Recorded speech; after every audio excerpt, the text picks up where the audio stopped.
Welcome back to Breakfast with Anne and Ellie. Really good to have your company with us this morning. We are going through the papers with personal finance and consumers affairs commentator Georgie Frost and the broadcaster Pete Price. Really good to have you both with us this morning. And Georgie, wanted to start with you. The Sunday Mirror front page today is Brianna Jai's mother, who has just been incredible, really, her strength to be able to campaign for things in the wake of Brianna's death. And now she wants to create mindful lessons as part of the national curriculum in schools. Yeah, look, she says nothing will obviously bring back her daughter. This is an absolute tragedy. On Mother's Day as well, it's an absolute... It's a reminder that there will be mothers grieving, but, you know, she says it won't bring back her daughter, but bringing in mindfulness sort of classes into the curriculum will try and encourage kids just to be a bit more kind. I mean, I've taught mindfulness, so I know exactly the benefits of what it can bring. It also has its critics as well. It can make you, they argue, quite self-centred. But I think a lot of it is just about understanding your emotions and your feelings. And empathy. Yes, but a lot of it is about... I mean, when you feel your mind spiralling and going off, and is this feeling real? Right. You know, is this emotion? Where is this emotion coming from? It's treating it as though you would a pain in your arm. To look at it more detached, it's understanding how you're feeling. Which, when you're a child and going through all of those issues, I don't know that this is going to have any influence on this sort of case. But I think she's not aware of that. I think here is a mother who wants to channel her grief into something positive, and all power to her. And that's what she's doing. She's using this to deal with her grief. She's a remarkable woman. But you see, all that she does at school, being negative as I always am, is undone when they go back to their room and go onto their computer and start looking at social media, and all that fabulous work that she's done is going to be undone. What do we do about this? Because, I mean, social media, I know there's a good side to it, but I'm trying to think, what is the good side to it? Well, I don't know. Honestly, I was trying to be kind. I know, but I can't think. Well, it connects people, doesn't it? But in a real way. Yeah, but it's also cruel. It's because they can stand there and go, da-da-da-dum, send. Yeah. And it's just... And it can't be policed. I don't care what anyone says. The vileness that is written about me, not so much now I'm off radio, but when I was on radio, I'm strong-willed, but some people are absolutely distraught. We were talking about this yesterday in reflecting what Meghan Markle said the night before, saying that she was trolled so horrifically, especially when she was pregnant. And my reaction to that was, well, then, if I'd been her friend, I would have said to her, put your phone down and don't engage it. Don't read it. Yeah. What else can you say to But you can't say this to young people because they'll feel left out. You know what it was like when we were young, even if we didn't have social media. You don't want to be the one left out. I cannot imagine, and I'm so glad that when I was growing up and when I went to university particularly, that there was no social media around.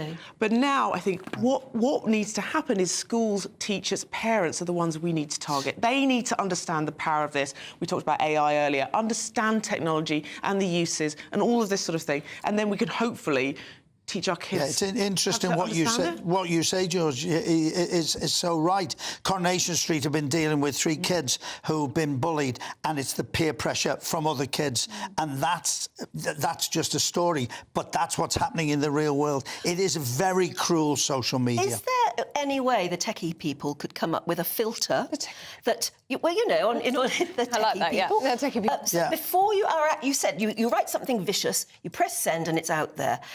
Between the pressing of the button and it being published, is there a filter it could go through? Well, some AI robot says somewhere, this is unacceptable, I'm not going to post this. Isn't it interesting you say that? A friend of mine's been banned from Facebook for putting the word kill up. But she was saying, my husband, I'm going to kill him when I get home. As you would do as a joke, she's been banned because she said kill. My question with this is, do we want to give big corporations like Meta, like Elon Musk, the power to police our rights and our freedoms of expression? Language, Great point. Because I think about the mastectomy pictures that were put up on Facebook and they were banned for being explicit. Really? These are women who've gone through cancer and had their breasts removed. I don't want Facebook or Meta to police what they deem to be the right thing, but there can be things like AI tools, and there will be AI tools. I think with anything, we have a pendulum swinging. But it's gone one way. I hope it will come Elon back. Musk's and all the others, they're profiting from their ability to publish anything. that people want to say. And I think that's immoral too. I do look, as I said, I think it's all of this is happening so fast and as we said, we spoke about AI in schools. It's happening so fast that governments, that teachers, that parents really can't keep up. So inevitably, with any new technology, you have this massive swing. Bearing in mind, Twitter's only been around since, 2006? It's not a long time. I think eventually we'll get to a stage where hopefully we understand it better and we can manage it better, but, you know.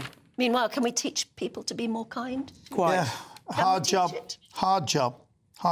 But start with your mothers. It's Mother's Day. Yes, it Be is. kind to your mother and enjoy every minute of it. And the people who've lost their mothers love you. Can I read this one out from Sarah? Yeah. This is Eileen. Come on, Eileen. Come you were on, singing. Eileen, that's what I was singing. I would love to be able to wish my mum, Eileen, an amazing Mother's Day today. She's always watching the show. Great, thank you.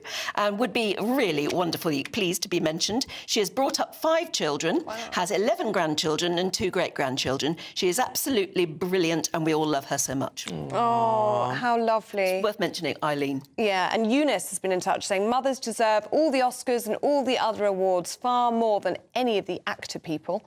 In the main Mother's Guide, those who will be our next generation and get little reward, scrap the awards for film and TV, I say, and give the prizes to our mums. Yeah, and Murphy, please could you send all my love and thanks to my mum Veronica, who despite losing her own mum at the age of 10, has been the best mum to me and my 2 sisters. And even though she raised us all by herself, she got on with it. We love you lots, Mum. Thank you so much for your... Sorry to...